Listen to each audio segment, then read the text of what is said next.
première communion. Vraiment, c'est bête. Ces églises des villages, où 15 les marmots encrassant les piliers, écoutent, grasseillant les divins babillages, et noirs grotesques dont fermentent les souliers. Mais le soleil éveille, à travers des feuillages, les vieilles couleurs des vitraux irréguliers. La pierre sent toujours la terre maternelle. Vous verrez des monceaux de ces cailloux terreux, dans la campagne en rut qui frémit solennelle, portant près des blés lourds, dans les sentiers au creux, ces arbres brûlés ou bleus la prunelle, des nœuds de mûriers noirs et de rosiers fuireux. Tous les sentons rang ces granges respectables, par un badigeon d'eau bleue et de lait caillé. Si des mysticités grotesques sont notables, près de la Notre-Dame ou du Saint empaillé, des mouches en tombant l'auberge les étables se gorgent de cire au plancher ensoleillé. L'enfant se doit surtout à la maison, famille, des soins naïfs, des bons travaux abrutissants. Ils sortent, oubliant que la peau leur fourmille, le prêtre du Christ plaqua ses doigts puissants. On paie au prêtre un toit ombré d'une charmille, pour qu'il laisse au soleil tous ses fronts brunissants.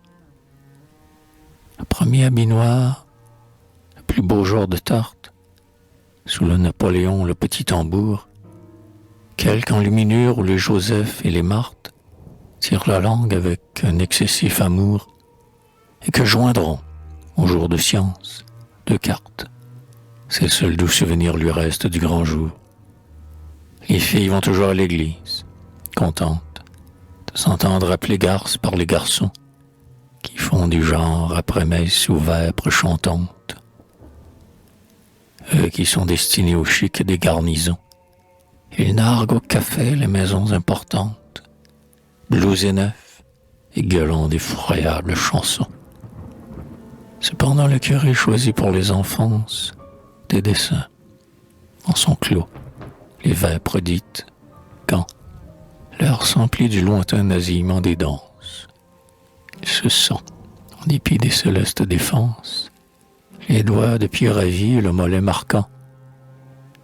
La nuit vient, noir pirate aux yeux d'or débarquant.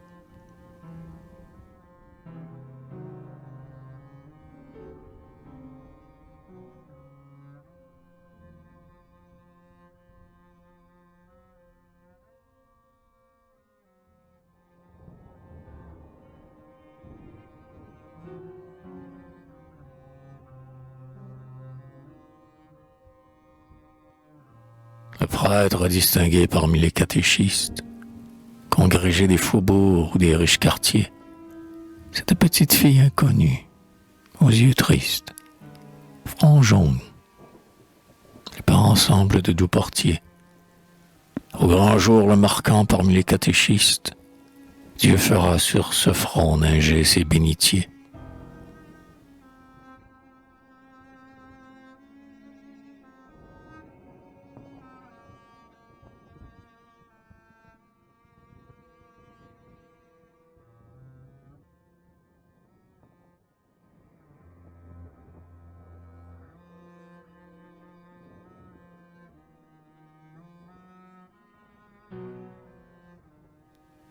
La veille du grand jour, l'enfant se fait malade. Mieux qu'à l'église haute aux funèbres rumeurs, d'abord le frisson vient, le lit n'étant pas fade, un frisson surhumain qui retourne. Je meurs. Et, comme un vol d'amour fait à ses sœurs stupides, elle compte, abattue et les mains sur son cœur, les anges, les Jésus et ses vierges nitides, et, calmement, son âme a bu tout son vainqueur. Adonai, dans les terminaisons latines, des cieux moirés de verre baignent les fronts vermeils, et tachés du sang pur des célestes poitrines, de grands linges neigeux tombent sur les soleils. Pour ces virginités présentes et futures, elle meurt aux fraîcheurs de ta rémission, mais plus que les lys d'eau, plus que les confitures, tes paroles ardeurs sont glacées. Ô reine de Sion.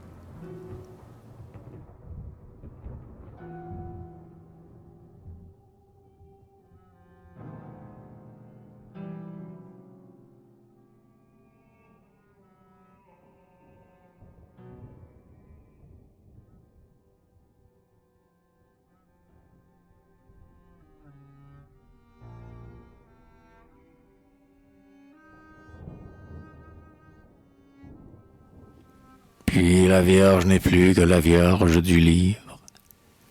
Les mystiques élans se cassent quelquefois, et vient la pauvreté des images, que cuivre, l'ennui, l'enluminure atroce et les vieux bois. Des curiosités vaguement impudiques épouvantent le rêve aux chastes bleuités, qui s'est surpris autour des célestes tuniques, du linge dont Jésus voile ses nudités. Elle veut, pourtant, l'âme en détresse, le front dans l'oreiller creusé par les crissures, prolonger les éclairs suprêmes de tendresse, et bave. L'ombre remplit les maisons et les cours, et l'enfant ne peut plus.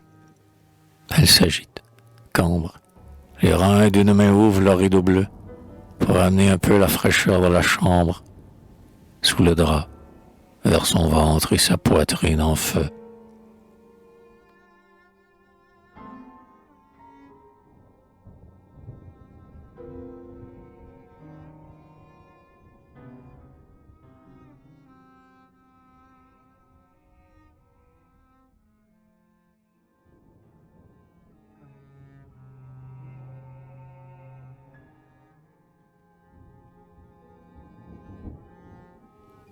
À son réveil, minuit, la fenêtre était blanche.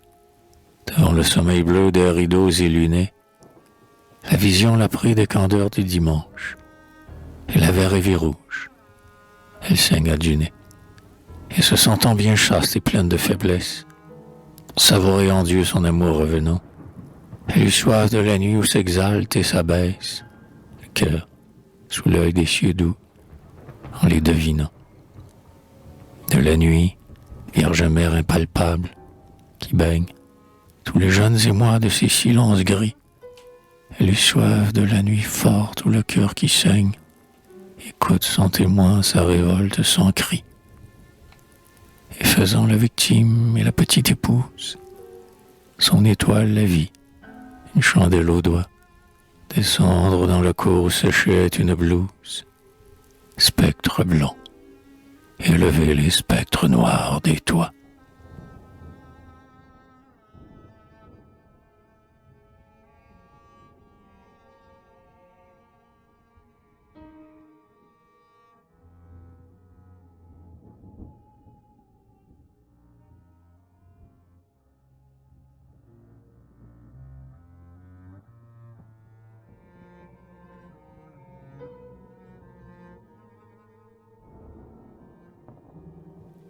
Elle passe sa nuit sainte dans les latrines, vers la chandelle, au trou du toit coulait l'air blanc, et quelques vignes folles aux noirceurs purpurines, en deçà d'une cour voisine s'écroulant. La lucarne faisait un cœur de lueur vive, dans le cours où les cieux bas plaquaient d'or vermeil, les vitres, les pavés plus en l'eau de lessive, souffraient l'ombre des murs bondés de noir sommeil.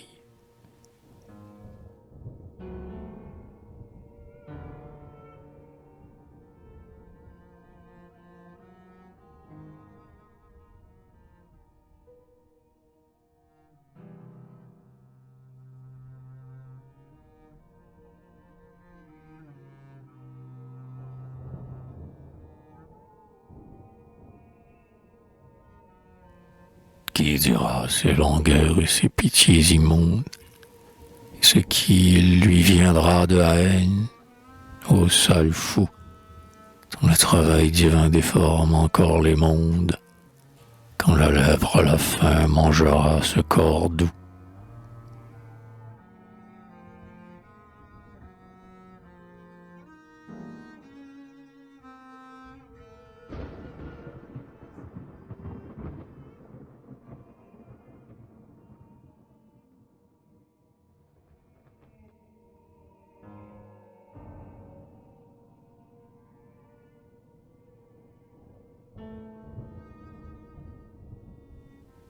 temps. Et rentrer tous ces nœuds d'hystérie. Elle verra, sous les tristesses du bonheur, l'amant rêver au blanc million des maris, au matin de la nuit d'amour avec douleur. Sais-tu que je t'ai fait mourir? J'ai pris ta bouche, ton cœur, tout ce qu'on a, tout ce que vous avez. Et moi, je suis malade. Oh, je veux qu'on me couche parmi les morts des eaux nocturnes abreuvées. J'étais bien jeune, Christ essuyait mes haleines. Il me bonda jusqu'à la gorge de dégoût. Tu baisais mes cheveux blonds comme les laines, et je me laissais faire. Ah, va, c'est bon pour vous. Homme, qui songeait peu que la plus amoureuse est, sous sa conscience aux ignobles terreurs, la plus prostituée, la plus douloureuse, et que tous nos élans vers vous sont des erreurs, car ma communion première est bien passée. Tes baisers, je n'ai pu jamais les avoir sus, et mon cœur et ma chair par ta chair embrassée, fourmillent du baiser putride de Jésus.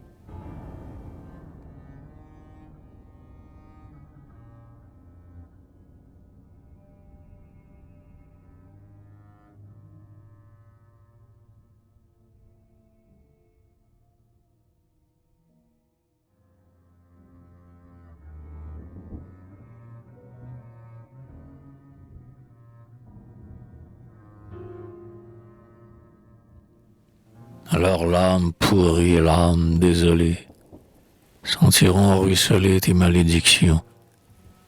Ils auront couché sur ta haine inviolée, échappé pour la mort des justes passions. Christ, oh Christ, éternel voleur des énergies, Dieu qui pour 2000 ans voit ta pâleur, cloué au sol, de honte et de céphalalgie, vous renversez les fronts des femmes de douleur.